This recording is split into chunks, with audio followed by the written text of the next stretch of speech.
Jump in the water with them and float. Hold their hand and float with them. That's the best place to start.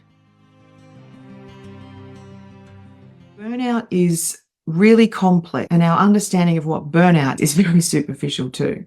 When you come out of the environment that is causing you distress or that is distressing you, you may not come out of survival mode straight away. When you experience trauma, you are in fight or flight consistently. That means that your sleep is interrupted, your eating is interrupted, the way you engage with others and relate to others is disrupted. Everything about your being is disrupted, and survival has kicked in, and the threat response does not care for details or affirmations. It's doing what it knows to do best, what it's built for, and that's to keep us alive. When a child comes home from school, isn't going to school anymore, sometimes it's hard to trust in that. The people around us can guarantee that we will never have to return. And sometimes we know as children that might be beyond our parents' control. That might keep us suspended in trauma. We also know that what we notice in adults is not often confirmed by adults, because as adults, we are conditioned to deliver safety to our children at any cost. That means we're not honest sometimes in order to protect them. PDA has noticed this, and they can sniff out agenda and dishonesty straight away. This isn't the same as saying adults aren't telling the truth and they're bad and wrong. There's no morality attached to it. It just exists, and it is what it is. When a child comes home from school, they're not going to come straight out of survival mode. They're probably going to remain suspended in it for some time. This means that they may isolate further, and I think that is a rational response to what's happening. They're seeking safety, and sometimes there is safety in isolation.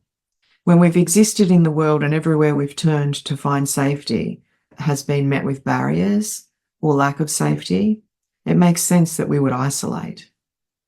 So then on that pathway in isolation, we might be glued to a screen, we might be reading, we might be sleeping.